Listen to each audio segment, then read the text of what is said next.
예, 여러분 안녕하세요. 반갑습니다. 반갑습니다. 박수로 환영하겠습니다. 예, 예, 예. 감사합니다. 네. 우리 효목센터 가족 여러분, 오늘 이렇게 만나서 반갑습니다. 얼마나 수고 많으세요. 우리 오늘 이제 바쁜 업무를 접어놓고 이렇게 여기 참여를 해주셨으니까 기왕에 1시간 투자하시는 거 집중하고 호응해 주셔서 정말 유익한 시간이 될 수 있도록 서로 마음이 하나 됐으면 좋겠어요. 우리 KDFS 사원을 위한 안전교육인데요. 오늘은 이제 주제가 재해 예방과 안전을 위한 교육 두 번째 시간이에요. 우리 2분기 교육이죠. 그래서 우리 효목센터는 2시에 시작해서 1시간 동안 진행을 하겠습니다. 오늘 함께 공부할 내용을 같이 알아보겠습니다. 우리 상격 유성기 소장님, 음소거, 예, 반갑습니다. 네, 그대로, 예, 참여해 주시면 되겠습니다. 네. 천진기님, 네, 네. 오늘 이제 친절한 고객 서비스 향상을 공부하고요. 그 다음에 재해 발생 사례 유형 및 대응 방안을 공부하겠습니다. 그리고요, 화재 대응 및 소화기 사용법을 공부하겠습니다. 그리고 심폐소생술과 자동심장 충격기를 공부하고요. 그 다음에 이제 안전 보건 표지 종류를 공부하겠습니다. 그러고요, 안전으론 행복한 일터, 이런 주제로 오늘 진행을 하겠습니다. 먼저 친절한 고객 서비스 향상이에요. 우리가 만날 때마다 이렇게 이제 고객 서비스를 강조하는 거는 우리가 각자 맡은 역할은 조금씩 다르지만 그 역할들이 조금 다른 게 서로 협조가 되고 협력이 되고 그렇게 이제 협력해서 큰 그림에서는 결국 고객한테 좋은 서비스를 제공하자는 거거든요. 그래서 우리가 이제 만날 때마다 큰 그림을 좀 같이 그려놓고 고객 서비스를 잘하기 위한 기반을 좀 이렇게 닦아 가면서 공부를 하는 거예요. 그러면 먼저 고객 서비스에서 가장 중요한 웃는 얼굴이에요. 이렇게 웃는 얼굴을 보기만 해도 기분이 좋아지지 않습니까? 그래서 옛날부터 이제 우리 선조들은 웃는 얼굴에 복이 들어온다고 가르쳐 주셨어요. 웃으면 복이 와요. 이렇게 가르쳐 주셨거든요. 그래서 식구들이 다 같이 이렇게 밝은 얼굴이면은요, 이렇게 이제 바로 그냥 큰 복이 대문으로 그냥 넝굴째 굴러 들어온다고 하셨고요. 그 다음에 식구들이 전부 다 인상 찡그리고 막 한숨 쉬고 그렇게 짜증내고 막 이렇게 하면은 있던 복도 나간다는 거예요. 그래서 우리 선조들은 소문만 복내, 밝은 얼굴, 웃는 얼굴에 대문에는 큰 복이 들어온다는 걸 가르쳐 주셨고요. 또 이제 그것뿐만 아니라 우리가 이제 이렇게 웃는 얼굴로 우리 모두가 이제 복 받는 사람들이 됐으면 좋겠는데 우리 효목빌딩 식구들은 전부 표정이 밝으세요. 오늘 이렇게 밝은 얼굴로 맞아주셔서 감사한데요. 우리 서로 웃는 얼굴로 박수로 환영하겠습니다. 예, 예, 감사합니다. 네, 감사합니다. 문경의 김영자 여사님 반갑습니다. 예, 예, 예, 고맙습니다. 그러면 고객이 서비스를 평가하는 기준 5가지를 같이 알아보겠습니다. 예, 첫 번째 기준은 신뢰성, 그리고 확실성, 실체성과 이해성, 그리고 이제 민첩성, 이렇게 5가지를 기준으로 해서 서비스 수준을 평가를 합니다. 그러면 이 한 가지씩 같이 알아보겠습니다. 첫 번째 기준은요, 신뢰성인데요. 고객이 우리를 딱 보는 순간 약속을 이행할 준비가 돼 있고 실행할 능력이 있는지를 이렇게 진단을 하는 거예요. 그래서 우리가 우리가 보여주는 모든 것들이 고객 서비스의 수준을 평가하는 기준이 된다는 거죠. 네. 두 번째 기준은 확실성이에요. 이 서비스를 잘할 수 있는 지식을 가지고 있고 예절을 갖추고 있는지, 그리고 신용할 만한지, 신뢰감이 가는지, 이런 것들을 이제 총체적으로 이제 보는 거죠. 그래서 이걸 확실성으로 구분을 하고요. 근데 세 번째 기준은요, 실체성인데요. 이 실체성은 시설 환경을 본다는 거죠. 우리가 이제 잘 관리하고 있는 건물 관리 서비스의 이제 많은 부분이 시설 환경을 잘 관리하는 거고요. 얼마나 이제 쾌적하게, 얼마나 깔끔하고 위생적으로 또 이렇게 이제 얼마나 안전하게 이렇게 관리하는지 이런 걸 보고요. 그다음에 그런 거를 잘 유지해 나갈 수 있는 태도와 외모를 갖추고 있는지 이런 걸 기준으로 살펴봅니다. 네 번째 기준은 이제 이해성인데요. 고객이 우리한테 어떤 질문을 하든 어떤 문제 제기를 하든지 바로 즉각적인 소통이 되고 대화가 바로 이해가 돼서 정확한 답변이 나오고 정확한 반응을 보이는지를 보는 거죠. 그리고 이제 고객이 딱 나타났을 때 고객한테 대한 관심을 얼마나 보이고 고객이 불편이 없도록 얼마나 배려를 해주는지 이런 것들을 이제 총체적으로 살펴본다는 거죠. 네. 다음에 이제 다섯 번째 기준은요, 민첩성인데요. 문제 해결에 대한 의지가 있고 빠르게 조치를 해주는지 그걸 판단을 하는데 이렇게 이제 고객이 나타나 가지고요, 정문에서나 복도에서나 이렇게 마주쳤을 때 나 이런 이런 요금 문제가 있어서 여기 내가 방문했노라고 어디로 가야 되냐고 이제 딱 질문을 했을 때 정말 관심이 있는 사람은요, 아 그런 일로 오셨군요, 요 사무실 저 두 번째 앉아 있는 저분이 담당입니다, 거기 가서 말씀하시면 되겠습니다, 정확하게 안내를 하셔요. 그런데 이 일에 대한 업무에 대한 관심이 없다. 그럼 10년이 돼도 누가 뭔 담당하는지를 모릅니다. 그래가지고 그냥 저쪽으로 가보시라고 사무실로 가서 물어보시라고 이러면은 고객은 두 번, 세 번 질문을 또 해야 되는 거예요. 그래서 고객이 두 번, 세 번 질문 안 하고 편안하게 업무를 볼 수 있도록 내가 조금만 의욕이 있다면 그 시간을 뺏기는 게 아니라 관심만 있으면 의욕적으로 열정적으로 정확하게 안내를 해서 고객이 두 번, 세 번 질문하지 않고 불편하지 않도록 그렇게 서비스를 할 수 있는 마음의 준비가 돼 있으면 합격점이죠. 자, 그래서 이렇게 이제 지금 서비스를 평가하는 기준 5가지를 알아봤는데요. 이 5가지를 총체적으로 묶어서 이걸 싸잡아서 한꺼번에 보여주는 서비스는 웃는 얼굴이 중요하고요. 이렇게 환하게 웃는 얼굴로 고객을 맞이하면 정말 고객도 편안하고 즐거운 마음으로 이렇게 이제 대화가 가능하고요. 친절을 베푸는 그 마음가짐, 그리고 그 친절을 위한 우리의 노력이 누가 점수를 매기는 거 정확하게 알 수는 없지만은 여러 사람의 눈길을 통해서 우리의 이제 노력과 열심, 우리의 이제 성적이 평가받고 있는 거예요. 그래서 이렇게 이제 고객이 서비스를 평가하는 기준 5가지를 알아봤습니다. 저기 산격 소장님, 우리 음소거 된 채로 그냥 이렇게 참여해 주시고요. 네. 그리고 우리 엄점순 여사님도 지금 이제 그대로 이렇게 참여해 주시면 되겠습니다. 그러면 우리가 이제 친절한 인사는 어떻게 하면 좋을까요? 이렇게 산격의 이정혜 님도 네. 친절한 인사는요, 딱 이렇게 마주치는 순간에 서로 눈을 맞춰야 됩니다. 인사 받으실 분하고 눈을 맞춰야지 눈을 안 맞추면 인사가 아니에요. 눈을 필히 이렇게 맞추고 인사를 해야 되는데 그때 중요한 거는 웃는 얼굴을 만들고 인사를 해야 돼요. 웃는 얼굴로. 이 웃는 얼굴로 인사를 해야 인사 받는 사람들 기분이 좋은데 이렇게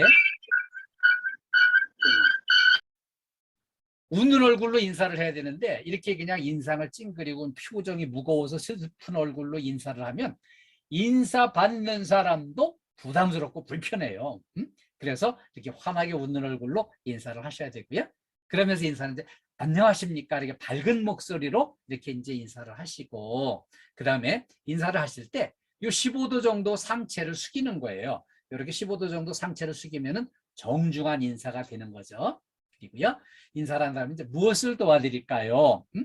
무슨 일로 오셨습니까? 어떤 도움이 필요하십니까? 이거를 총체적으로 묶어서 무엇을 도와드릴까요? 이렇게 정중하게 질문하면은 여기까지가 이제 사실 친절한 인사의 한 세트예요.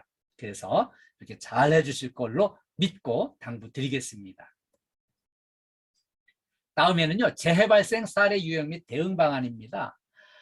이렇게 이제 대형 참사 사례를 제가 이제 준비를 해왔는데요. 이제 이렇게 한 이유는 우리가 별 사고 없이 안전한 상태로 안전사고 없이 시간이 길어지면은 안전의식이 좀 희박해지고 느슨해지게 돼 있어요.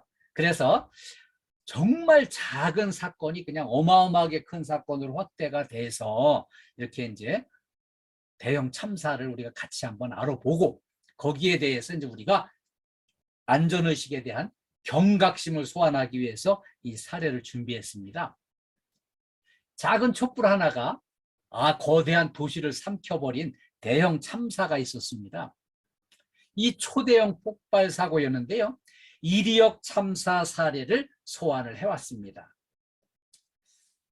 때는 45년 전이에요. 77년도 11월 11일 날 저녁 때였어요. 이 화물열차에다가 다이너마이트 같은 이런 이제 위험물을 1250 상자를 싣고 지금 현재 인천을 출발해서 광주로 가는 길이었어요. 그래서 이제 이리역에를 딱 들어오게 된 거죠. 근데 이때 여기 이제 호송 담당은 한국화약의 이제 신무일 씨가 호송 담당이었어요. 근데 이제 지금 한국화약은 이름이 한화로 이름이 바뀌었습니다. 이제 화약을 싣고 이렇게 이리역에 딱 들어왔는데 이 이리역에서도 이제 이 위험물을 실었으니까 이거는 빨리 통과를 시켜줘야 되는데 이 사람들이 그냥 우리 추운데 이렇게 고생하는데 뭐 막걸리 값이라도 없냐 이런 식으로다가 시비조로 얘기를 하더니 그냥 기다리라고 딱 차단을 해버린 거예요. 그러니까 이제 이 신무일 씨는 답답한 마음에 이 역앞 식당에 가서 저녁을 먹고 그 이제 소주를 한 병 마시고 그러고선 다시 화약 열차에 승차를 했어요. 근데 화약 열차에 승차를 하고 보니까 화약 이 열차 속에 너무 어두우니까 이 양초에다가 촛불을 갖다 이렇게 이제 붙여가지고요. 그 화약 상자 위에다 딱 올려 놓은 거예요. 응? 세상에 화약 상자 위에다 촛불을 붙여 놓으니까 이게 막 녹아내리다가 이게 이제 불이 붙어가지고요. 화약 상자에 불이 붙어가지고 막 이렇게 이제 불타기 시작하니까는 뭐 끄려고 해도 도저히 불을 끌 수가 없으니까 아유 저 화약 터지면은 나 죽겠네 가지고서는 이제 내튄 거예요. 그래가지고 이제 여기서 화약 상자에 불이 붙으니까 그냥 연속적으로 꽉꽉꽉 하면서 이렇게 폭발이 이루어져 가지고요.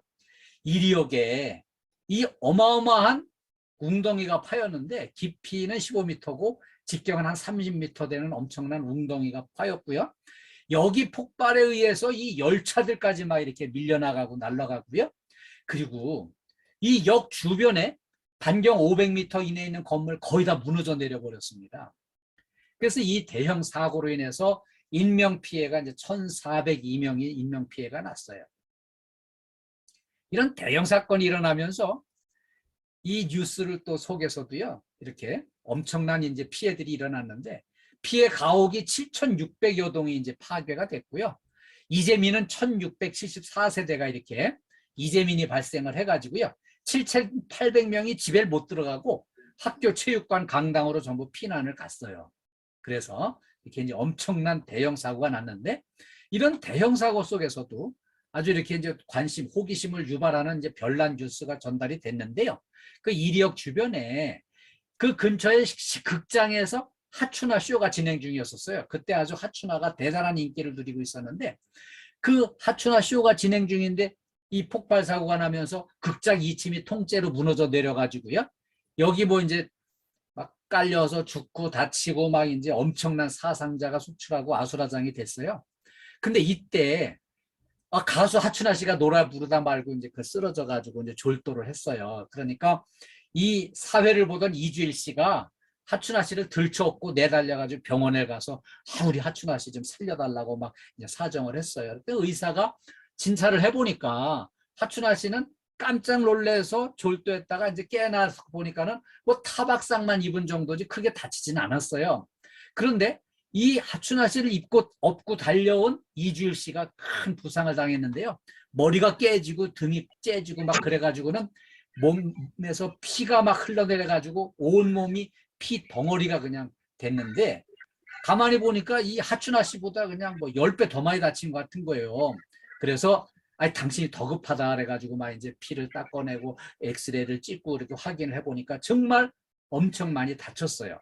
그래서 엄청난 위기의 순간에 자신이 더 많이 다쳤으면서 자신의 몸을 돌보질 않고 그 하춘아 씨를 업고 내달려온 이 이주일 씨의 이타심, 남을 먼저 생각하고 배려하는 이타심이 막 뉴스를 타면서 이분이 이제 떴어요. 그래가지고 의리의 사나이, 그래가지고 전국 최고의 사회자가 됐고요. 그렇게 엄청난 인기를 누리다가 나중에 국회의원도 하시고 금연 홍보대사도 하시고 그리고 이제 돌아가셨죠. 그리고 이제 하춘아 씨는 지금도 이렇게 가수로 활동을 하고 있습니다. 그래서 위기에 나보다 남을 먼저 생각했던 이주일 씨는 완전히 출세하는 그런 이제 전환점이 됐었죠. 근데 이 엄청난 사고를 이제 제가 오늘 이렇게 소환을 해왔는데 왜 우리 기억에 이게 다 지워졌을까요? 95년 5월에 이리 씨하고 익산군이 통합이 되면서 그 도시 이름을 익산시로 바꿔버렸습니다. 그리고 이제 그 역 이름은 익산역이 됐고요. 그러고 보니까 우리한테서 이리시, 이리역은 완전히 기억에서 지워져 가지고 이 엄청난 사고가 거의 다 뇌리에서 사라졌어요. 이 엄청난 사고의 불씨가 된 촛불을 왜 밝혔을까요? 이 신무일 씨가 화약을 싣고 엄청난 다이너마이트 그 위험물을 싣고 인천에서 광주를 왔다 갔다 하는 동안에 별 사고가 안 나니까 안전의식이 희박을 해지고 느슨해진 거예요. 그래서 그냥 어둡다고 그냥 촛불의 양초에다 불을 붙여가지고 그 화약 상자 위에다 올려놨다가 이제 이런 사고가 났고요. 또 하나는 이 위험물 취급에 대한 안전수칙을 안 지킨 거예요. 그 이리역에 근무하는 영무원이 아니 이거 빨리 통과시켜줘야 되는데 그냥 그 저기 저 막걸리 값 안 준다고 그냥 차단시켜 놓고 기다리라고 이렇게 해서 이 사고가 났다 그래가지고 그 이제 신무일 씨는 징역을 10년 살았고요. 여기 이리역의 영무원 두 사람은 징역을 10년, 10개월을 살았습니다. 그래서 이 엄청난 사고를 유발했던 책임을 지게 된 거죠. 자, 그런데 오늘 이렇게 이런 엄청난 대형 폭발 사고를 이렇게 이제 다시 한번 들여다본 거는요. 우리 모두 열심히 해주셔가지고 지금 이제 당장은 안전사고가 안 나고 이렇게 기간이 안전한 채로 가지만 이런 기간이 길어지면은 안전은 느슨해지게 돼 있어요. 그래서 경각심을 소환하기 위해서 이 사건을 좀 소개를 드렸고요. 오늘 이제 바쁜 놈을 접어놓고 이렇게 공부하시는데 오늘 공부하는 안전수칙을 잘 숙지를 하시고 기억을 하실 뿐만 아니라 철저하게 이행을 해서 나도 안전하고 우리 동료도 안전하고 우리 같이 근무하는 모든 사람 또 KT 건물을 이용하는 모든 고객들이 안전하게 행복하게 서로 이렇게 일할 수 있도록 잘 당부드리겠습니다. 제 해설에 한 건만 더 소개해 드릴게요. 건물관리 서비스 현장에서 일어난 일인데요. 그 정원수 가지치기 작업을 하다가 사다리에서 떨어져 가지고요. 아주 크게 다쳤습니다. 근데 이 원인을 보니까 사다리 한쪽이 땅속으로 그냥 쑥 꺼져 들어가면서 균형을 잃고 이제 추락을 해서 크게 다쳤는데요. 일단 사다리를 세울 때는 단단한 위치에 안전하게 설치를 해야 되는데 그 수칙을 안 지켰어요. 그리고요. 사다리 작업은 반드시 2인 1조로 해야 되는데 그 2인 1조 수칙을 안 지켰어요. 그리고요. 개인 보호 장비 저 안전 모드 써야 되고요. 안전대 안전화를 필히 착용을 해야 되는데 그걸 안 지킨 거예요. 그리고요. 이 작업 중을 알리는 이런 이제 그 주변에 표지판하고 이런 표지판을 설치를 하고 유도자를 배치를 해야 되는데 그걸 안 한 거예요. 그리고요. 이게 사다리가 이제 꼭 필요해서 쓰지만 사다리가 위험한 거거든요. 그래서 사다리를 오르내릴 때는 올바른 자세를 유지하고 올라가야 되는데 그것도 소홀히 한 것 같아요. 그래서 우리가 이제 이렇게 올바른 자세를 유지하고 안전수칙을 지켜서 안전하게 사다리를 써야 되겠습니다. 제 해설에 한 건만 더 알아보겠습니다. 엄점수님 그대로 여기 저 음소거 한 채로 참여해 주시면 되겠습니다. 네. 우리 건물관리 서비스 현장에서 일어난 일인데요. 옥내 지하로로 내려가는 계단에서 내려가다가 넘어져가지고 크게 다쳐서 사망을 한 사고입니다. 이 경비실에 근무하는 이제 경비원이 지하 1층을 이제 순찰 내려가려고 이 계단을 딱 내려서는데 세 번째 이 계단에서 발을 헛디뎌가지고 넘어지면서 떼굴떼굴 굴러가지고 저 바닥에 가서 머리가 부딪히면서 이렇게 내진탕으로 사망을 했어요. 그런데 우리 이제 이제 경비실의 근무자가 이제 좀 연세 드신 분들이 많이 계시잖아요. 연세 드신 분이라 그러면 이제 60대면은 이제 일단 연세 드신 분이라고 하죠. 근데 이 연세 드신 분이 음주도 하시고 이 흡연도 하시고 하니까 이제 몸이 노화가 오면서 성인병도 막 오고요. 퇴행성 질환이 막 여기저기서 나타나는 거예요. 뭐 허리도 아프고 뭐 어깨도 아프고 무릎도 아프고 이런 증상이죠. 그런데 이제 여기서 반사신경이 둔화됩니다. 나이를 먹으면 어쩔 수 없이 반사신경이 둔화돼가지고 발을 헛디뎠다 넘어진다 그러면 그 순간에 딱 이거 위험하구나 그냥 굴러가면 크게 다치겠네 그냥 주저앉아서 더 이상 굴러 내려가지 않게 이걸 했으면 좋겠는데 반사신경이 둔화되면 어쩔 수 없이 그냥 몸이 내맡겨지고 굴러 내려가는 거예요. 그리고 균형 감각이 퇴화되는 거예요. 웬만하면은 잘 균형을 잡아야 되는데 이렇게 그냥 헛디뎠다고 그냥 넘어져 버린 거죠. 그리고요, 이 중요한 머리 부위가 이제 충격을 받았어요. 그리고요, 우리가 이제 단 3발자국이라도 슬리퍼를 신은 채로 이동해서는 안 됩니다. 그리고요, 미끄럼 방지 안전화를 필히 착용을 해야 되고요. 그리고요, 이 복도나 계단을 이용할 때 가다 보면은 갑자기 캄캄한 구간이 나옵니다. 전등이 끊어졌거나 이제 전등이 고장 났거나 이럴 수 있죠. 그럼 그때는 딱 전진을 딱 중단하고 뒤로 물러서서 조명을 먼저 조치를 해 놓고 이제 이렇게 순찰을 해야 되는데, 방문해야 되는데, 이동을 해야 되는데, 그거를 안 하고 그냥 여긴 내가 잘 아는 데니까 더듬더듬하고 이동하면 사고 나게 돼 있어요. 그리고요, 요즘에 이제 순찰을 정확하게 시간을 맞춰서 순찰을 하고 그 찍는 표시를 다 남기잖아요. 그러다 보니까는 이제 시간이 늦어졌다 그러면 막 걸음이 빨라지고 서두르고 막 이렇게 이제 급해지는데 그때 사고 나는 겁니다. 그래서 우리가 이제 시간을 잘 지켜서 이제 업무를 수행하기 위해서는 만약의 경우를 대비해서 손전등을 필히 지참을 해야 됩니다. 이 손전등을 필히 지참하고 이렇게 이제 순찰을 하셔야 캄캄한 구간이 나왔을 때 이렇게 무사히 안전하게 통행할 수 있는 거죠. 이번에는요, 화재 대응 및 소화기 사용법을 공부하겠습니다. 우리가 이제 평생 살아가면서 이 화재 같은 거 일찍 안 만나고 살아야 되겠지만 어디 살다 보면 그게 내 뜻대로 돼요? 화재를 만날 수 있거든요. 그때 우리가 위험 상황을 미리 가정을 해서 이렇게 공부를 좀 해놔야 그때 내 몸의 안전을 지키고 이 모든 재물을 지킬 수 있고요. 안전하게 대피할 수도 있는 거거든요. 그래서 이 공부를 합니다. 자, 화재를 발견했다. 그럼 그때 이제 불이야 하고 큰 소리로 이제 외쳐야 됩니다. 왜 외쳐야 될까요? 얼른 알려야 사람들하고 같이 힘을 합쳐 불을 끄든지 같이 대피를 하든지 할 수 있기 때문에 이렇게 불이야 하고 이제 큰 소리로 외치는 거죠.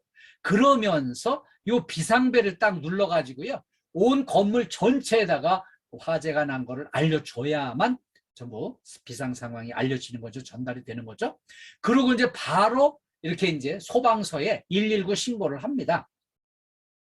근데 이런 이제 상황이 평생에 한두 번 올 거 아니겠어요. 그런데 그때 너무 당황해가지고 막 이렇게 우왕좌왕하면 안 돼요. 당황해가지고 아주 소방서에 신고 좀 해달라고 그러면은 소방서 이렇게 119가 몇 번이냐고 막 이렇게 있네. 119가 전화번호인지도 아닌지도 판단이 안 쓸 정도로 그렇게 해서 당황해가지고 이런 상황도 벌어진다고 해요. 그러니까 침착하게 119 이렇게 이제 눌러서 전화를 걸어가지고 신고를 이제 침착하게 해야 되고요. 이때 동시에 소화기를 즉시 찾아다가 이거를 진화를 해야 됩니다. 진화를 했는데 진화를 시도했는데 이게 도저히 우리 손으로는 끌 수가 없다. 그땐 사람이 살고 봐야 되니까 이제 대피를 해야 되겠죠. 네. 자, 그러면 대피할 때 엘리베이터는 절대 이용 금지예요. 왜 이용 금지인가 하면은 엘리베이터를 타고 빨리 이렇게 내려가고 싶지만은 엘리베이터를 딱 타는 순간 이 화재 때문에 전원 공급이 딱 차단이 됩니다. 이 엘리베이터는 전기의 힘으로 올라내리는데 전기가 차단이 되면은 오도가도 못하고 중간에 딱 갇힌 채로 문이 열리지도 않고 그냥 불타가지고요. 엘리베이터에 갇혀가지고 불타 죽게 돼 있습니다. 엄정순 여사님이 계속 음소거 해제를 하시네. 음소거 된 채로 참여해 주세요. 엄정순 여사님. 네. 엘리베이터는 절대 이용 금지요. 그렇게 기억해 주세요. 그리고요, 다른 이제 복도로 나가기 위해서 이렇게 이제 문을 열으려고 했는데 문이 너무 뜨겁다. 그럼 문을 열면 안 됩니다. 왜 안 되나 하면은 이 문짝이 뜨겁다는 거는 문짝 반대편에 지금 엄청나게 불이 막 타고 있다는 얘기거든요. 근데 이때 이 상황에서 문을 억지로 열면은 그 화마 속에 불타는 속으로 내가 빨려 들어가서 타 죽게 돼 있어요. 그러니까 문짝이 너무 뜨겁다 하면은 그 문을 열지 말고 다른 경로로 피난을 하셔야 됩니다. 그리고요, 아래층에 내려가려고 보니까 아래층에서 불타고 있어요. 그럼 이때는 어쩔 수 없이 위로 올라가서 옥상으로 대피를 해야 됩니다. 그런데 이때 뭐가 문제인가 하면은요, 연기가 막 올라오면서 내가 연기를 마시면은 이 기관지와 폐가 다 망가져 버립니다. 이게 질식이 돼 버리는 거죠. 그래서 이제 그 피해를 입는 건데, 이때는 물에 적신 수건으로 이 호흡기를 감싼 상태로 이동을 하셔야만 이 연기가 내 폐로 들어가서 폐를 망가뜨리는 이런 피해를 예방할 수가 있는 겁니다. 그리고요, 화재는 이 종이나 섬유, 나무 같은 게 타는 거를 이제 일반 화재로 분류해서 A급으로 보고요. 그 다음에 유류 화재는 B급으로 분류합니다. 그리고요, 전기 화재는 이제 C급으로 분류를 하는데, 이렇게 화재를 A, B, C급으로 분류를 하는 거를 왜 말씀드리나 하면은요, 우리가 사용하는 분말 소화기의 외형에 ABC 소화기라고 적혀 있어요. ABC 소화기라는 거는 A급, B급, C급 모든 화재에 사용이 가능하다는 것을 알려주는 거예요.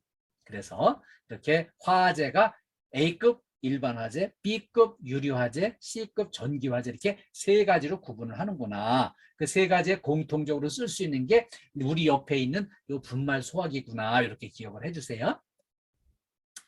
이 분말 소화기는 또 가압식과 추갑식으로 구분이 돼요. 이 추갑식은요, 요 시계처럼 생긴 압력계가 이렇게 이제 여기 붙어 있어요. 요게 이제 추갑식이고요. 그리고 요 압력계가 전혀 없는, 이거는 이제 가압식인데요. 이 가압식은 생산이 중단된 지 23년이 됐어요. 그래서 이제 전부 다 교체를 했는데, 우리 KT 건물에는 전부 다 이렇게 추갑식으로 전부 교체가 됐습니다. 근데 왜 이 교체 안 된 가압식을 지금 말씀드리나 하면은요, KT 건물에는 다 교체가 됐지만 여러분들이 사는 동네, 주변, 이웃, 여기에는 아직도 이 가압식이 그냥 남아 있어요. 그래서 혹시라도 동네에서, 집 주변에서 이런 게 이제 그 압력계 없는 가압식이 눈에 보이면은요, 이거 교체해야 된다, 이건 쓸 수 없다, 이건 낡아가지고 오히려 위험하다, 이걸 말씀하셔가지고요, 교체를 하셔야 동네에서 안전하게 화재 대응이 가능해요. 그리고요, 여기 이제 압력계가 이렇게 생겼는데요, 이 압력계의 이 바늘이 녹색 위치에 여기 와 있으면은 정확하게 정상이고 쓸 수 있는 거예요. 그런데 이게 이제 충전 상태를 알려주는 건데요, 만약에 이 눈금이 엉뚱한 데 이렇게 가 있다, 그러면 이거는 이제 충전을 해야 되든지, 충전을 하든지 교체를 하든지 하여튼 문제가 있는 거거든요. 그래서 우리가 늘 이렇게 그냥 무심코 지나칠 게 아니라 관심 있게 한번 살펴보는 게 필요해요. 그리고요, 소화기 사용률은 대략들 아실 거예요. 근데 우리가 위급 상황에서 정확하게 이렇게 사용하기 위해서 오늘 공부를 한 번 더 하겠습니다. 소화기 사용, 화재에서 사용할 때 1단계는요, 이 안전핀을 뽑는 게 1단계예요. 동그란 고리처럼 생긴 안전핀을 쑥 잡아 뽑는 게 1단계. 그리고요, 2단계는요, 이 노즐을 딱 잡고요, 이거를 불을 향하게 잡아줍니다. 이거를 딱 잡아줘야지, 잡아주지 않고 그냥 소화액이 나오면은 막 휘둘리켜가지고 난리가 나고 말죠. 네. 그 다음에 이제 3단계는요, 안전핀 노즐을 안전핀을 뽑았기 때문에 이 손잡이를 움켜쥘 수가 있습니다. 손잡이를 움켜쥐면 이 소화액이 이제 쫙 이렇게 뿜어져 나오죠. 근데 이때 중요한 거는 바람을 등지고 서야 됩니다. 바람이 좀 있을 때 바람을 향해서 쓰면은 그 불길이 나한테 오고요, 소화액이 제대로 나가질 않습니다. 그래서 바람을 등지고 서야 되고요, 이 끌 때는 비로 쓸듯이 앞에서부터 차근차근히 쓸어서 이렇게 화재를 진압을 해야 됩니다. 네, 이거 잘 해주시기를 당부드립니다. 다음은 심폐소생술과 자동심장 충격기를 공부하겠습니다. 예, 우리가 이제 집에서 TV 뉴스를 보다 보면 이런 뉴스가 가끔 자주 나와요. 요즘에 뭐 거의 매일 나옵니다. 갑자기 쓰러진 할머니의 목숨을 응급처치로 구해준 천사 같은 여학생이 응급처치해서 살려주고 이렇게 갔다, 너무 고마운 일이었다, 이런 뉴스가 나오고요. 집에서 아빠가 갑자기 심정지로 쓰러졌는데, 그 초등학교 다니는 아들이 초등학교에서 그 심폐소생술을 배워가지고서는 그걸 아빠한테 시도를 해가지고 아빠를 살려낸 거예요. 이런 일이 이제 뉴스를 타고 나오고 있고요. 그 연주회 관람 중에 갑자기 연주회 지휘자가 쓰러진 거예요, 심정지로. 그랬더니 이제 이 지휘자 쓰러진 거를 딱 보고 청중석에서 맨 앞줄에 있던 사람이 뛰쳐나와가지고 응급처치를 해서 심폐소생술로 이렇게 지휘자를 살려낸 이런 뉴스가 이제 나오고 있습니다. 근데 이런 상황이 벌어지는 데는 이렇게 생존사슬이라는 필수적인 단계들이 서로 잘 유기적으로 연결된 조치인데요. 이 생존사슬 알아보겠습니다. 이렇게 사람을 살리는 데는 이제 이 5가지가 이제 연관이 참 중요한데요. 예방과 조기 발견이 중요해요. 우리가 이제 이런 심정지가 오기 전에 뭐 체력 관리 이렇게 이제 운동하고 이런 걸 통해서 음식물 조절 이런 걸 통해서 이제 잘 관리를 해야 되고요. 옆에서 갑자기 사람이 쓰러져 심정지가 왔다. 그럼 이제 신속한 신고를 해야 됩니다. 119 신고를 해서 도움받아야 되겠고요. 제일 핵심적인 거는 신속한 심폐소생술을 해야 됩니다. 이 신속한 심폐소생술이 가장 중요한 거를 오늘 말씀드리려고 그러고요. 그 다음에 이제 자동심장 충격기가 있다면 이제 신속한 제세동을 해야 되고요. 그리고 이렇게 이제 효과적인 전문 소생술, 이렇게 사후 치료도 잘 해서 이런 5단계가 유기적으로 연동이 돼야 되는데 여기서 가장 중심이 되는 핵심은 이렇게 심폐소생술입니다. 이렇게 가슴 압박 소생술을 오늘 공부하겠습니다. 자, 이거 오늘 공부해가지고요. 아, 이거 직장에서 이제 내가 옆에 동료를 살려야 되는 거야. 이제 이렇게 물으실 수 있는데 이게 더 중요한 게 있습니다. 질병관리청에서 통계자를 발표했는데요. 심정지가 발생된 장소가 이 집에서 제일 많이 일어났습니다. 이 가정에서. 아, 여러분 가정에서요. 우리 부모님이나 우리 배우자나 또 우리 자녀가 갑자기 심정지로 쓰러졌다. 근데 이때 이거를 전혀 조치를 못하고 119에 신고 전화해놓고 119에서 오기만 그냥 발을 동동 굴르면서 기다리면 안 됩니다. 심폐소생술을 해야 되는 이유가 이 골든타임이 딱 4분이에요. 골든타임 안에 뭔가 조치를 해야지 그걸 안 하고 그냥 애만 태우고 기다리면 안 된다는 거죠. 우리 옛날 같으면 그냥 다 죽었어요. 그런데 요즘에는 안전교육이나 안전의식이 높아지고 사람들이 전부 선진국에 가면서 의식이 다 높아져가지고요. 이 응급처치를 할 수 있는 그 실력이 다 되는 거예요. 그래서 오늘 이 공부를 하는 거고요. 심폐소생술을 실시했을 때와 안 했을 때의 생존율이 3배나 차이가 납니다. 이 3배나 차이가 나기 때문에 우리 가족 중에 이런 일이 있다면 심폐소생술을 하면 3배 높게 살려내는 거예요. 그래서 우리가 오늘 이 공부를 하는 거예요. 네. 기본 소생술을 알아보면요. 이렇게 이제 사람이 쓰러졌을 때는 일단 반응을 확인합니다. 여보세요, 괜찮으세요? 이렇게 물어보고 어깨를 이렇게 툭툭 치면서 물어보는 거죠. 그리고요. 이렇게 이제 심정지 같습니다. 이렇게 이제 신고 요청을 또 하고요. 그 다음에는 심폐소생술을 합니다. 가슴 압박 소생술도 하고 인공호흡도 하고 그러면서 또 한 가지 더 한다면 이제 우리 자동심장 충격기가 이제 그 가까운 데 있을 때는 그걸 갖다가 제세동을 실시를 하는 거예요. 자, 이제 심폐소생술에서 가장 중요한 거는 가슴 압박 소생술인데요. 이게 제일 중요합니다. 왜냐하면은 이게 사람을 살리는데 가장 큰 영향력을 발휘하기 때문이에요. 그래서 오늘 요거 중심으로 또 공부를 할 거고요. 이제 일단 사람이 옆에서 쓰러졌어요. 그러면 이제 반응을 확인을 하죠. 아, 여보세요, 괜찮으세요? 이렇게 확인을 하는데 이때 너무 심하게 흔들면 안 돼요. 너무 심하게 흔들면 여기 이제 쓰러지면서 뭐 척추나 머리나 이런 데 다쳤다면은 너무 심하게 흔들면 안 되고요. 그런데도 또 어쩔 수 없이 움직이고 이동을 시켜야 될 경우도 있어요. 화재가 나서 막 불타고 있다든지 이렇게 이제 붕괴 사고가 나서 계속 추가 사고가 염려된다든지 할 때는 어쩔 수 없이 이렇게 움직여서 이동해서 안전한 곳에서 심폐소생술을 해야 되겠죠. 자, 이제 응급처치 시행 전에 쓰러진 사람이 의식이 조금 있다. 그러면 이제 내가 KDFS 효목센터에 근무하는데 안전교육 시간에 내가 이 심폐소생술을 공부를 했다. 내가 이걸 시행하겠다. 이렇게 이제 양해를 구하고 이렇게 동의를 구하고 이제 살려달라고 하는 동의가 구해졌으니까 살리는 시도를 하는데 쓰러진 사람이 의식이 전혀 없다. 그럼 이제 동행인한테 동의를 구하고요. 동행인도 아무도 없는데 쓰러졌다. 그러면 그때는 어쩔 수 없이 의식이 없으면 동의를 얻은 걸로 간주하고 시도를 하는 겁니다. 사람을 우선 살려야 되니까요. 자, 그리고요. 이제 심폐소생술을 시행하는데 이렇게 이제 제자 반응을 이제 확인을 하는 거죠. 여보세요, 괜찮으세요? 이걸 물었을 때 아무 반응이 없다. 이거 심장마비예요. 요즘에 멀쩡했던 사람이 갑자기 쓰러지는 거 심장마비 말고는 딴 게 거의 없어요. 그래서 우리가 이제 이런 시도를 하는데 심폐소생술은 이제 이렇게 하는 거죠. 일단 쓰러졌다. 그러면은 이제 확인을 해보고 우리 저 최정복 님이 손을 드셨는데 어쩐 일로 손을 드셨나요? 네, 그냥 진행할까요? 또 드시네. 네. 심폐소생술 이제 들어가는 건데요. 심장마비 같습니다. 119에 신고해 주세요. 그런데 119 신고 부탁할 때 여기 우리 최정복님 전화 신고해 주세요. 이렇게 딱 누구 지명해서 부탁을 해야 돼요. 이건 막연하게 그냥 누가 신고 좀 해주세요 이러면은 서로 딴 사람한테 떠밀어가지고 더 지연되니까 딱 지명을 해서 신고 부탁을 하고요. 그다음에 자동심장 충격기를 좀 갖다 달라고 이제 부탁을 하는 거예요. 제가 보기에는 우리 효목 빌딩에는 자동심장 충격기 비치돼 있죠? 센터장님? 예, 감사합니다. 그거 이제 그 비치돼 있으면 이제 그거를 있는 위치도 다 이렇게 이제 알려주시고 또 같이 이제 위급 상황에 꼭 이렇게 사용될 수 있도록 사용법도 한 번 더 점검을 해보시는 게 필요할 것 같아요.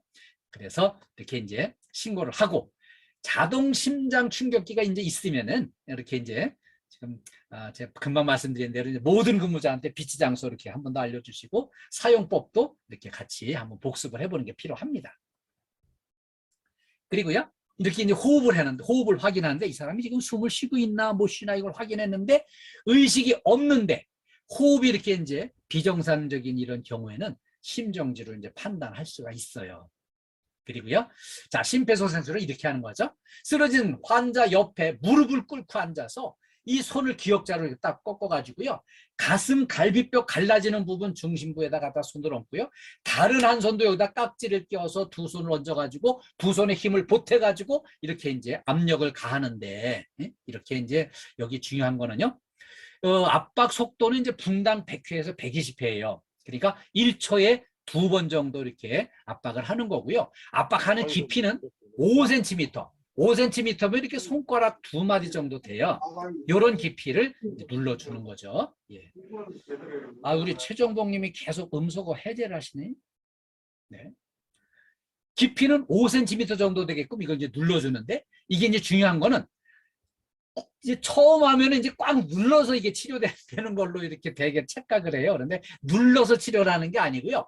눌렀다가 떼어 올리는 순간에 이게 혈류가 이제 심장에 전달되도록 이완을 시켜주는 게 중요하기 때문에 누르는 것보다 들어 올리는 게 더 중요하다. 요거를 기억을 해주시면은 자동심장 충격기 사용을 가슴 압박 소생술을 잘 할 수가 있어요. 이거 많이 해본 사람 별로 없어요. 우리 일반인들 중에는 이렇게 확고하게 사람을 살려야 되겠다는 그런 의지와 이렇게 이제 용감한 담대한 용기가 필요한 거예요. 그 다음에 이제 가슴 압박 소생술과 겸해서 병행해서 인공호흡을 또 추가로 하면은 더 효과를 높일 수 있어요. 그래서 이렇게 이제 인공호흡을 하려면 이 턱을 들어 올리고요. 이 턱을 들어 올리고 머리를 뒤로 약간 젖혀줍니다. 그럼 왜 그런가 하면은 이 가슴에 기도를 열어주는 역할을 해요. 그리고 기도를 열어놓고요. 그 다음에 이 코를 쥐어줍니다. 이 코는 왜 쥐어주냐면은 입에다가 공기를 불어넣어줬을 때 코로 바로 나와버리면 이게 효과가 없기 때문에 이 코를 막아줘야만 이 입에다 공기를 불어넣어주면 폐로 들어갑니다. 그래서 폐로 공기가 잘 들어가고 있는지 가슴이 부풀어 오르는지를 확인을 해보면 이렇게 눈으로 확인이 가능해요. 그래서 입에다 공기를 불어넣어주는 거를 이렇게 인공호흡으로 2번 정도 시행을 하는 거죠. 네. 그 다음에 이 가슴 압박 30회, 인공호흡 2회 이거를 묶어서 세트로 5주기씩 반복해서 이렇게 교대로 실시를 합니다. 이 심폐소생술을 중단하는 때는 언제일까요? 쓰러졌던 사람이 자발적인 호흡과 순환이 회복이 되었을 때 이제 중단할 수 있고요. 그 다음에 이제 의료기관 종사자가 도착해서 인수인계됐을 때는 이제 내가 멈출 수 있고요. 근데 그 전에라도 내가 너무 지쳐서 할 수 없다. 그때는 이제 조금 나도 살고 봐야 되니까 쉬어가면서 이렇게 또 해야 되겠죠. 다음에는 자동 심장 충격기의 자동 제세동을 한번 공부하겠습니다. 이 심정지 상황이 이렇게 이제 어떤 상황인가 하면은요. 대개 보통 사람들은 대개 이제 심장이 지금 열심히 이걸 뛰어가지고요. 지금 호흡을 전신에 온몸에다가 이제 피를 이제 보내주는데 이게 그냥 딱 멈춰가지고 그냥 바로 이렇게 약간 떨고만 있는 상태를 이렇게 이제 심실세동시라고 그래요. 그래서 이런 상황이 벌어졌을 때 심장의 리듬을 회복시켜주기 위해서 약한 전류를 약간 흘려줘가지고 이렇게 이제 살려내는 게 자동 심장 충격기를 사용한 자동 제세동입니다. 자, 이렇게 이게 특별히 어려운 게 아니에요. 이 전원 스위치만 딱 넣어주면은요, 이 기계에서 안내방송이 다 나오는데 아주 간단하고 심플해요. 그 안내방송대로 시행만 하면 되기 때문에 이렇게 어려워 말고 두려워 마시고 무서워할 필요가 없어요. 네. 심폐소생을 위한 응급장비를 이제 구비하는 의무를 법으로 제정을 했어요. 그래가지고 공항이나 또 이제 호텔이나 지하철이나 이제 공연장 같은데 다 비치를 하고요. 우리 KT 건물도 이제 일정 규모 이상의 큰 건물은 다 비치가 됐어요. 그리고 이제 좀 작은 건물들은 이제 앞으로 이제 이렇게 비치를 해나가는 참이고요. 네. 자동 심장 충격기를 이제 사용해 본 적이 없어서 이제 망설여질 수 있어요. 괜히 이거 내가 해다가 잘못해서 뭐 살 사람 죽이거나 이렇게 하면 어떻게 하나 이런 겁을 내고 막 망설여질 수가 있긴 있죠. 그런데 이거 전혀 무서워하지 마시고 두려워하지 마시고요. 과감하게 이제 실행을 하시는데 전원 버튼만 딱 작동을 시켜주면은 그 순서에 맞게 안내 방송이 나오는데 간단하고요. 심플해요. 그래서 그 지시에 따라 시행만 하면 되기 때문에 기회가 만약에 벌어졌다. 확실하게 용기를 내서 시도를 해주세요. 자, 시작은 전원을 켜줍니다. 이 전원 버튼을 딱 눌러주면은 여기서 시작이 되는데요. 이때 가슴에 패드를 붙여줍니다. 이 패드 1번은 이렇게 이제 오른쪽 빗장뼈 바로 아래 여기다 붙여주고요. 그 다음에 이제 패드 2번은 요 위치다가 붙여줍니다. 이 원리를 좀 기억해 주시면 바로 이해가 될 거예요. 따로 암기할 필요도 없이. 우리 요 가운데, 가슴 가운데, 요 가슴 가운데에 우리 심장이 있어요. 요 심장이 요 가운데서 지금 뛰고 있다가 이제 멈춰진 거거든요. 그래서 가슴 가운데에 있는 심장에 작은 충격을 주기 위해서 지금 이렇게 그 양쪽에다가 패드를 이렇게 이제 붙여주는 겁니다. 그런데 여기 붙이는 자리에 이물질이 있다. 그럼 이물질을 좀 닦아내고 그리고 패드를 부착을 하는데 이 패드 접촉이 잘 안 됐다. 그럼 이제 이 커넥트 선을 제대로 잘 연결을 시켜주면 꽂아만 주면 이렇게 설치가 되게 돼 있습니다. 그리고요, 이게 이제 이 기계가 딱 접속이 되면은 심장 리듬을 분석해 가지고요, 제세동이 필요합니다. 이런 안내 방송이 나와요. 그러면서 요 순간에 요 제세동이 필요합니다. 진단하는 요 순간에는 사람들이 그때 막 걱정돼서 막 흔들면서 여보세요, 정신 차리세요, 막 이렇게 하는 게 아니라 사람들이 일단 다 뚝 떨어져서 이렇게 손을 띄고 그리고 기계가 알려주는 대로 이렇게 이제 따라가야 되는데 이렇게 이제 제세동이 필요하다고 판단했으면 기계가 스스로 에너지를 충전을 합니다. 그리고요, 충전이 되면은 자동 심장 충격기 이 깜빡이는 제세동 버튼이 이렇게 깜빡이죠. 이거는 나를 눌러달라는 표시죠. 그럼 이제 그 제세동 버튼을 눌러주면은 이렇게 이제 제세동이 시작이 되는 거예요. 근데 이때도 전기 충격이 가해지는 상황이기 때문에 주변 사람들은 좀 이렇게 좀 약간 떨어져 주는 게 좋아요. 그때도 막 걱정돼서 사람 막 흔들고 이렇게 하지 마시고요.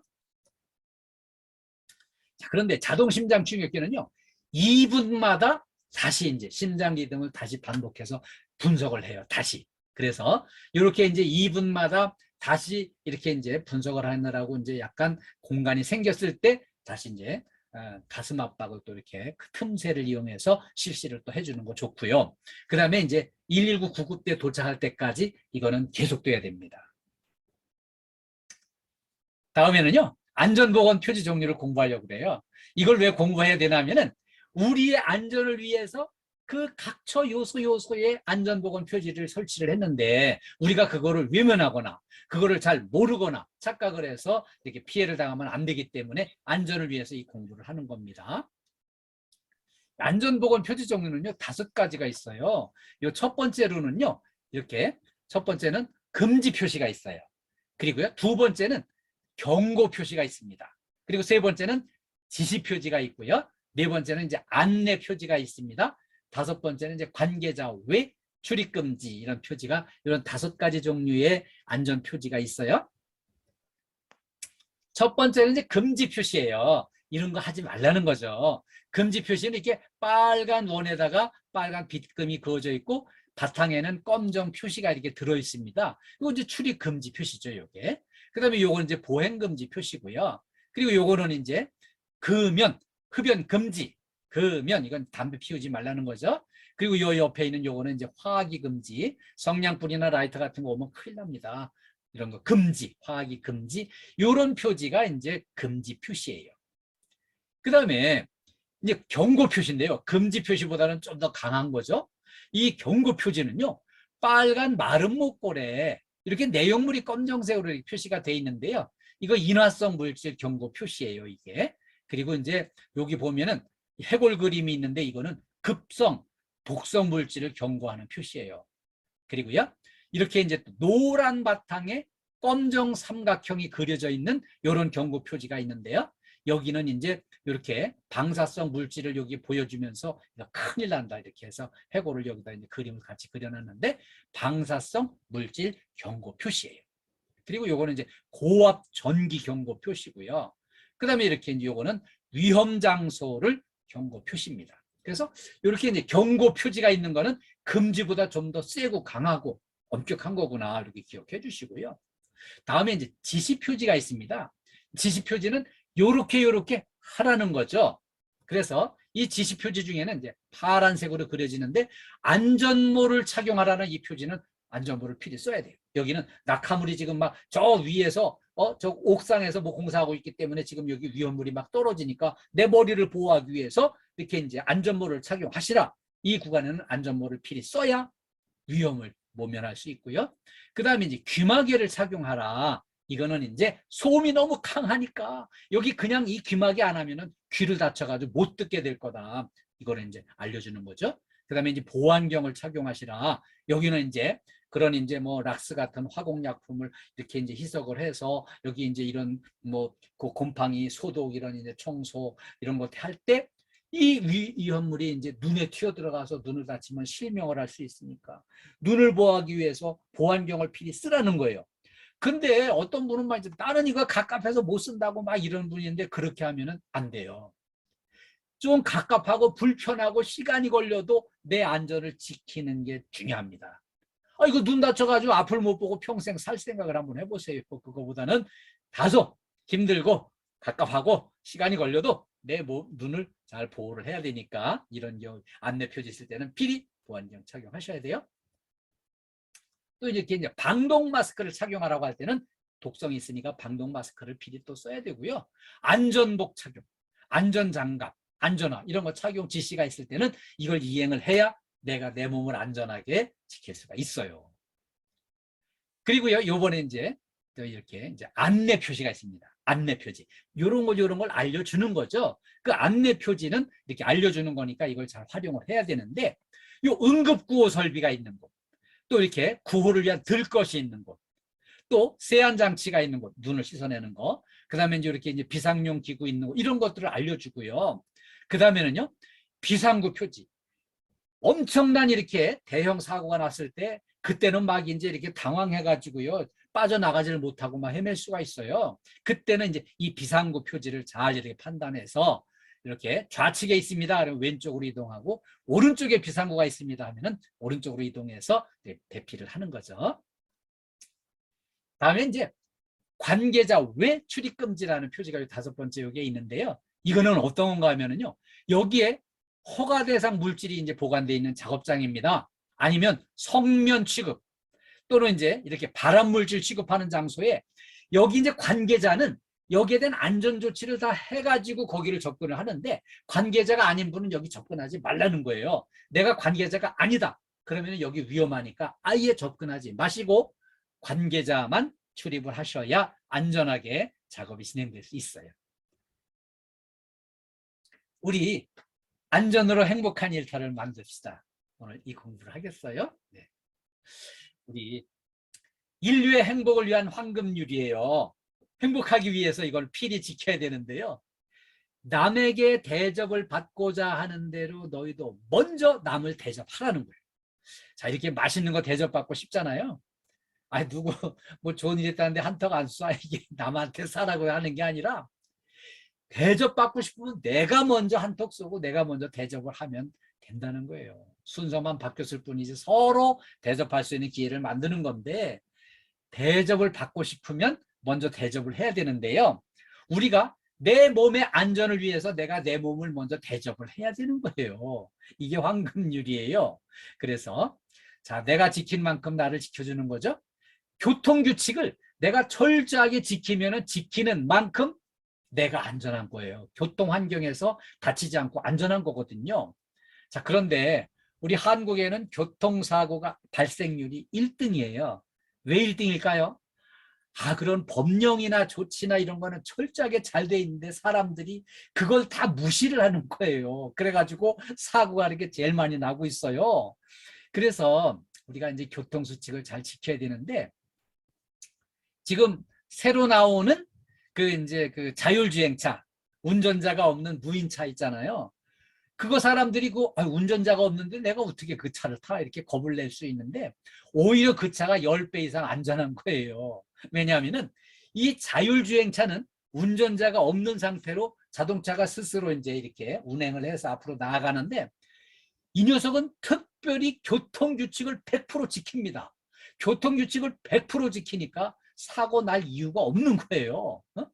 단지 사고가 난다면은 이제 이렇게 이제 전파가 뭐 끊겼다든지 뭐 문제가 발생했을 때 이런 이제 사고 날 수는 있겠지만, 그거는요, 이 운전자가 운전할 때 나는 사고의 10분의 1도 안 된다는 거예요. 운전자가 왜 사고를 내요? 교통법규를 안 지킵니다. 속도 제한 80km 그랬는데 보통 80km쯤 되면 이제 이런 길엔 뭐 한 120km 가야 좀 가는 거 아니겠어? 그냥 그렇게 무심코 속도 위반, 과속, 신호등이 막 이제 바뀌었는데도 그냥 꼬리 물고 그냥 막 덤벼들고, 거기다가 또 이제 이렇게 차선 바꾸고 중앙선 침범해서 막 앞지르기 하거나 이제 유턴해서 되돌아가기도 하고, 거기다가 이제 옆에 차선에 그냥 무리하게 막 칼치기로 다 막 파고들고 해가지고 이런 데서 막 사고가 나고요. 거기다 또 한 가지, 음주를 했으면은, 술을 마셨으면은 차를 딱 이렇게 그냥 대리운전 불러야지. 대리운전 안 부르고 그냥 나 전혀 안 취했다고 비틀거리면서도 나 안 취했다 그러면서 운전을 해가지고 음주운전 사고도 내고, 그래서 이렇게 참 문제가 많이 발생을 해요. 그래서 교통규칙을 철저하게 지키는 면 지키는 만큼 교통 환경에서 내 안전이 보장되는 거죠. 그 다음에는 제철 과일, 신선한 야채, 신선한 과일, 이런 거 제철 과일을 많이 이렇게 섭취를 하고 신선한 공기를 많이 섭취를 해야 내 몸이 신선하게 컨디션도 좋아지고요. 몸 상태도 좋아지고 기분도 좋아지는 거예요. 그래서 내 몸을 내가 아끼고 공급한 만큼 그만큼 건강해지는 거고요. 자, 요거 하나 더. 체력 관리를 열심히 하셔야 돼요. 우리 오늘 제 사례 중에서 연세 드신 분이 지하 순찰 내려가다가 그냥 헛디뎌가지고 중심 잃고 떼굴떼굴 굴러 돌아가셨잖아요. 이거는 뭐 어떻게 해볼 방법도 없어요. 그래서 이거를 예방하기 위해서는 체력 관리를 열심히 하셔가지고 내 몸 상태를 좋게 만들어야 돼요. 그래야 이제 신체 검사 해보면은 몸 상태가 한 20년 젊어졌습니다. 이렇게 해가지고 이런 게 나와야 안 넘어지고 안전하게 이렇게 이제 또 건강해야 행복한 거고요.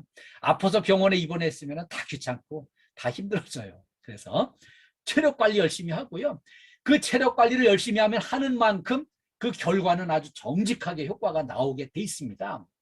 이제 저도 이제 막 이렇게 또 이제 강의자를 준비하고 막 여러 가지 복잡하게 하다 보면 막 머리가 막 아프고 막 이렇게 어지러울 때까지 있어요. 그럼 그때 걷기를 이렇게 1시간쯤 이렇게 하고 나면은 복잡했던 머리가 싹 다 정리가 되고 컨디션이 아주 좋아져요.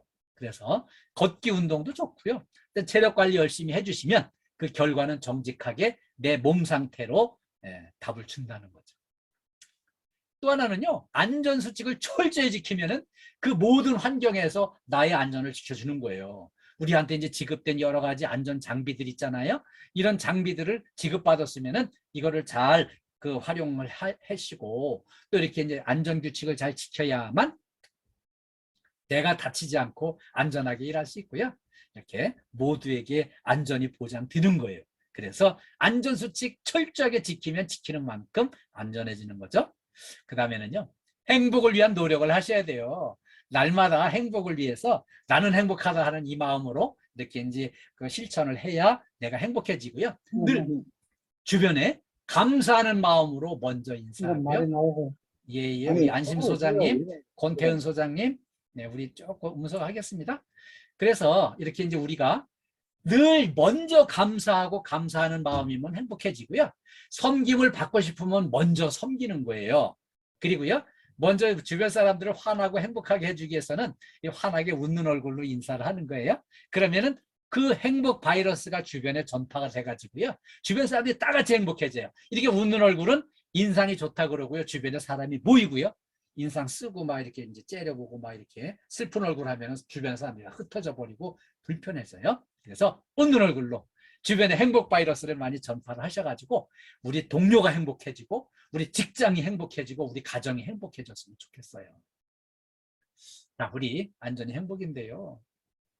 안전을 그냥 금년에는 뭐 이렇게 다 우리 센터장님들 시작하면서 애로사항 우리 소장님들 힘들고 한 말씀 다 이렇게 잘해주시는데 금년에는 이제 그 연초에 안전사고 나고 뭐 중대재해처벌법 시행되고 하면서 막 그냥 안전을 강조하면서 그냥 점검 평가 수시로 엄청나게 막 시행이 되니까 얼마나 힘드시겠어요. 그리고 힘든 상황이다 보니까 이렇게 이제 이게 뭐 회사를 위해서 내가 안전 수칙을 지켜야 되는 거야.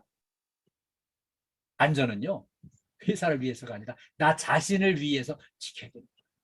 제일 중요한 건 나 자신을 위해서 안전수칙을 지키고 안전을 철저하게 장비도 이용을 하셔야 됩니다.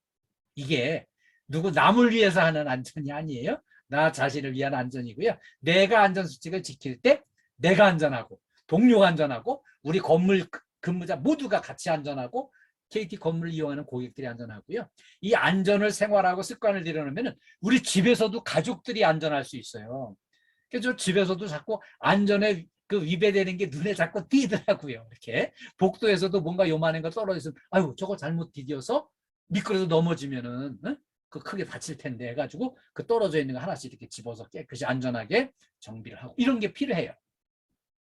그러면 안전 때문에 이렇게 이제 힘들어 하시는데 그거를 이렇게 이번 기회에 우리 체질을 완전히 개선해 가지고 안전 체질로 바꿔버리면 그게 이제 안전하게 다 체질 개선이 이루어지는 거예요. 그리고요 우리 이렇게 딱 늘 긍정 에너지를 듬뿍 충전을 좀 하셔야 돼요. 그래서 우리 이렇게 이제 이규철 센터장님 이렇게 직접 참여해서 이제 참 좋은 말씀 해주셨는데요. 우리 이규철 센터장님 정말 긍정 에너지를 많이 이렇게 가지고 계신 분이에요. 주변에 따뜻하게 부드럽게 잘 이렇게 긍정 에너지 전파해 주시면 긍정 에너지 좀 듬뿍 전달 받으시고 또 이렇게 우리 KDFS 회사에는 황욱정 대표님 계신데 정말 황욱정 대표님은 모든 종사원들의 안전과 이렇게 긍정 에너지를 또 이렇게 많이 좀 전달해 드리기 위해서 엄청 노력을 하셔요. 그래서 저 이제 참 많이 늘 보고 배우고 막 이렇게 이제 하는데 그 긍정 에너지 딱 듬뿍 받으시고 그래서 몸에 긍정 에너지를 딱 충전을 많이 하셔가지고요. 이 충전이 된 상태로 이렇게 이제 안전 수칙도 지키시고 정리정돈도 철저하게 해놓으시고 이제 체력 관리를 잘해서 컨디션 좋고 기분 좋게 관리를 하시면 우리가 행복한 일터를 만들 수가 있어요. 그래서 안전 수칙을 잘 지키는 거 하고요. 이렇게 안전이 내 행복을 지켜준다 이런 마음으로 자꾸 여기 대처를 해주시면 고맙겠습니다. 우리 재해 예방과 안전이 행복입니다. KDF에서 가족 모두의 안전, 건강, 행복 그리고 우리 이렇게 효목센터 식구들 모두의 건강과 안전, 행복을 기원합니다. 여러분 감사합니다. 전부 효목센터 식구들이 전부 이렇게 처음부터 끝까지 집중해 주시고 호응해 주셔서 정말 감사합니다. 그래서 오늘 이제 교육 마치면은요, 제가 이제 몇몇 분들한테 이렇게 좀 설문서를 좀 보내드리려고 그래요. 그래서 설문서가 도착하면은 읽어보시고 이렇게 이제 거기 또 회신을 주시면은 고맙겠습니다. 또 회신이 이렇게 들어오면은 오늘 교육이 종료되겠습니다. 그래서 부드리고요. 우리 효목센터 식구들이 우리 한 자리에 모였는데 저하고 만났으니까 한번 우리 화이팅 한번 하겠습니다. 이제 뭐 음소거 해제하셔도 좋습니다. 자, 이렇게 우리 제가 이제 효목센터 파이팅 하면은 파이팅만 복창해 주세요. 네, 효목센터 파이팅! 예, 감사합니다. 이번에는 최고 한번 하겠습니다. 제가 효목센터 정말 최고라고 생각해요. 효목센터 최고 하면은 최고만 복창해 주세요. 네, 효목센터 최고! 최고! 최고! 예, 감사합니다. 우리 오늘 수고 많으셨어요. 네, 감사합니다. 우리 저기 이규철 센터장님, 네, 격려 말씀 부탁드려요. 네. 예, 교수님, 긍정 에너지 많이 받았습니다. 그 1시간 동안 안전사고 예방을 위해 알차고 유익한 그 교육으로 열정을 다해 주신 우리 이득 교수님께 다시 한번 더 뜨거운 박수 부탁드리겠습니다. 교육 내용 중에도 보면 모든 환경에서 그러니까 뭐 체력이라든가 안전 그리고 교통규칙 이런 게 내가 지킨 만큼 지켜준다는 그런 글귀가 있었습니다. 그 나 자신을 위해서 더 노력해 주시고요. 저희들 저 안전사고는 항상 우리가 일상에 있는 업무 중에 일어나는 경우가 상당히 많습니다. 그 사소한 우리 부분도 다시 한번 더 확인해서 우리 효목센터는 안전사고 제로를 만들 수 있도록 모두 화이팅 한번 하겠습니다. 효목센터 화이팅! 화이팅! KDFS 가족의 안전과 행복을 위한 KDFS 안전TV 끝까지 시청해주셔서 감사합니다. 구독과 좋아요, 알림 설정은 사랑입니다.